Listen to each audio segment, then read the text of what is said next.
Bonjour les amis et bienvenue sur cette chaîne pour vous parler à nouveau de nutrition.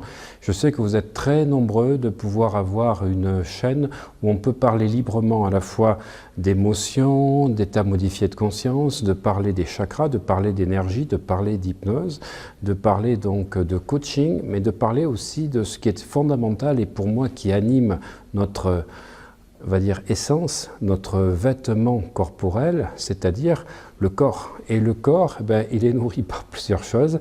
D'abord parce que vous inhalez comme air, l'air environnant, la façon dont vous respirez, et ça j'ai déjà fait des vidéos dessus et j'enseigne pas mal de choses dans la méthode One, et puis surtout les aliments que vous ingérez. Parce que ce que vous mangez a une activité incidente à la fois au niveau de vos neurotransmetteurs, de votre neurochimie, et Dieu sait que depuis 2 ans et demi, je ne fais qu'en parler sur cette chaîne. Vous êtes de plus en plus nombreux à vous intéresser à ça, et j'ai fait une formation en ligne qui va paraître très prochainement, donc sur tout ceci, sur tout le fonctionnement du cerveau, les métaprogrammes, les mécanismes cognitifs, mais également la neurochimie, les drivers, donc tout ce que vous allez retrouver dans les croyances. Vous allez voir une formation qui est multi-horizontale, multi-verticale et qui intègre plein de notions, donc quelque chose qui va faire quelque chose d'unique sur le marché. Voilà, ça je vous assure que si vous êtes thérapeute ou coach, ça vous permet de devenir coach 3.0. Et puis si vous êtes quelqu'un qui vous intéresse au développement personnel, ça va vous permettre de comprendre pourquoi des fois votre cerveau procrastine, des fois pourquoi vous avez de l'anxiété, des fois pourquoi vous êtes abattu, pourquoi vous avez la fatigue. Vous allez tout découvrir de A à Z.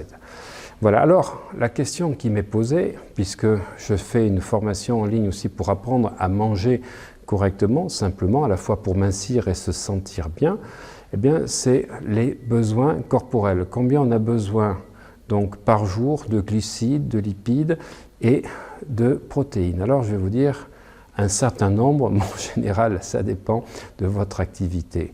Voilà, ce que je voudrais vous dire, c'est la règle de base, et je veux absolument que vous reteniez donc cette notion, c'est que les macronutriments, que l'on appelle les lipides, les glucides et les protéines, n'ont pas tout à fait la même valeur calorique. Alors, les lipides, c'est 1 gramme de lipides procure 9 calories, vous imaginez, alors que les protéines et les glucides, c'est 1 gramme pour procurer 4 calories. La valeur, on va dire calorique, donc énergétique, des lipides n'a rien à voir avec celle des protéines et des glucides. Alors, moi je vais tordre quelque chose, il y a quelque chose que j'aime pas, c'est quand les gens parlent de régime hyperprotéiné. Alors c'est vrai que les régimes hyperprotéinés permettent de mincir, de perdre du poids, puisque le but c'est d'apporter beaucoup moins de glucides, ou pratiquement de les supprimer totalement. Donc c'était le principe Montignac, et vous avez donc plein d'autres modes qui sont sortis, et puis aussi de réduire un petit peu les lipides. Mais moi, là où je ne suis pas d'accord, c'est que les protéines n'ont jamais été faites pour apporter de l'énergie. Les protéines sont faites pour construire, à travers la dégradation des protéines, donc les acides aminés, donc de pouvoir construire à la fois les organes, les cellules, les muscles, c'est à la fois de la croissance et de la réparation. Ce n'est pas de l'énergie. L'énergie, elle est dans 2 sources donc, de macronutriments, c'est les glucides et c'est les lipides. Et plus vous allez privilégier les lipides, comme je l'explique dans ma formation en ligne, plus vous allez mincir. Parce que ce n'est pas de manger du gras qui vous fait prendre du poids, c'est de manger des sucres. Parce que votre système insulinaire, votre pancréas, ne sait pas stocker le sucre, si ce n'est sous forme de glycogène au niveau des muscles, mais quand vous faites des efforts, et au-delà d'une certaine quantité, eh bien, ça va créer donc des réserves de gras. Et le gras que vous avez autour du ventre, de l'abdomen, eh bien, ce sont des ingestions de sucre qui ont été catabolisées, plutôt anabolisées exactement, donc pour créer de la réserve de gras. Et donc, si vous voulez mincir, il faut privilégier le gras et le bon gras. Alors, à partir de là, quelles sont les règles de base pour faire en sorte d'avoir une bonne harmonie des différents macronutriments?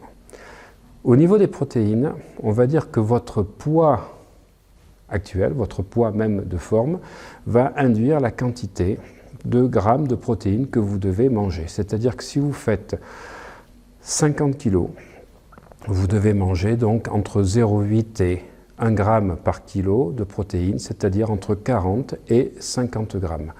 Pour mémoire, quand vous mangez donc un steak, vous avez 20 grammes de protéines. Quand vous prenez 200 grammes de crevettes, vous avez 20 grammes de protéines, enfin 21 exactement, 21,5. Quand vous mangez une boîte de sardines, vous avez également 21 ou 22 grammes de protéines. On va dire aux alentours de 20. Et également, c'est 2 œufs durs. Donc vous voyez, la notion de 20 est facilement à retrouver. Voilà. Donc, votre poids en kilos, et vous allez multiplier par 0,8 ou 1 et vous allez avoir la quantité donc, de protéines qu'il vous faut. Alors, si vous êtes sportif, et vous savez que je coach beaucoup de sportifs, eh bien, on va travailler un peu différemment. On va prendre un 2, un 4 ou un 6. Voilà, en fonction de votre quantité, votre intensité de sport. Si vous faites du sport 3 fois par semaine, vous allez passer, pour ne pas dépérir au niveau des muscles, ne pas consommer vos muscles, passer à 1,2 g de protéines par poids, donc par kilo, excusez-moi. Si vous êtes à une pratique de 4 à 5 séances par semaine, d'1 heure environ, ben là vous passez à 1,4. Voilà. Et puis si votre activité est très intensive, soit parce que vous en faites tous les jours, ou parce que vous faites des séances des fois de 2 heures ou plus, eh bien, il faut passer à 1,6 g donc de protéines par kilo de poids pour permettre la régénération, parce que le sport à intensité va brûler les muscles, mais en fait va les détruire. Il faut les régénérer et c'est durant la nuit que vous faites du muscle et vous avez besoin d'ingérer donc beaucoup de protéines qui vont donner les acides aminés essentiels pour réparer les muscles.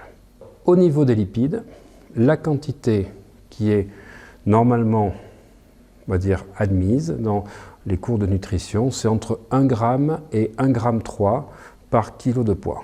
Donc si vous faites toujours 50 kg, c'est 50 grammes donc, de lipides, ou 1,3, ça va faire donc à peu près 65 grammes. Voilà.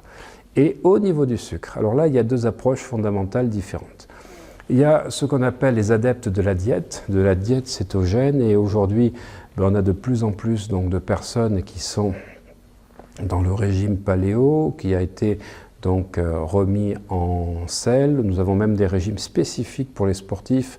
Donc je parle moi du Warrior Diet qui a été introduit par les All Blacks, où vous vous privez carrément de sucre. Voilà, on va privilégier tout ce qui est, on va dire, lipides, mais bon, on va y aller petit à petit parce qu'il faut à peu près 2 à 3 mois d'acclimatation. Donc si vous passez de suite là-dessus, vous risquez d'avoir, on va dire, une fatigue à un moment donné avant que votre organisme soit totalement adapté à la diète cétogène. Et au niveau donc des glucides, vous avez effectivement donc 2 notions à retenir. Alors la première chose, c'est que si vous êtes sédentaire, c'est entre 3 à 5 grammes de glucides par jour. Et si, deuxièmement, vous faites du sport, eh ben, ça va aller de 6 à 12 grammes. Selon que vous faites du sport, donc 3 fois par jour ou des séances d'1 heure, ben, vous allez vous mettre entre à peu près 6 à 8. Et puis, on va dire de 8 à 10 si vous êtes sur des séances de 2-3 heures. Et puis, si vous êtes sur un sport très intensif, on est à 8 à 12 grammes par kilo de poids. Donc ça, c'est l'intensité qui va permettre de savoir ce que vous faites. Alors, ce qu'il faut comprendre, c'est qu'il y a 2 notions donc, de sucre, et vous le verrez si vous voulez en savoir plus, vous cliquez sur le lien ci-dessous. Ben, vous avez les sucres, on appelle lents, les sucres donc rapides. Mais moi, ce qui m'intéresse, c'est de savoir si les sucres que vous consommez sont des monosaccharides ou des polysaccharides. Parce que plus vous allez consommer des monosaccharides, des sucres simples issus des fruits, plus vous allez être bien, plus vous allez avoir une forme optimale et plus vous allez rayonner et avoir la patate, les amis. Allez, à très bientôt pour une prochaine vidéo.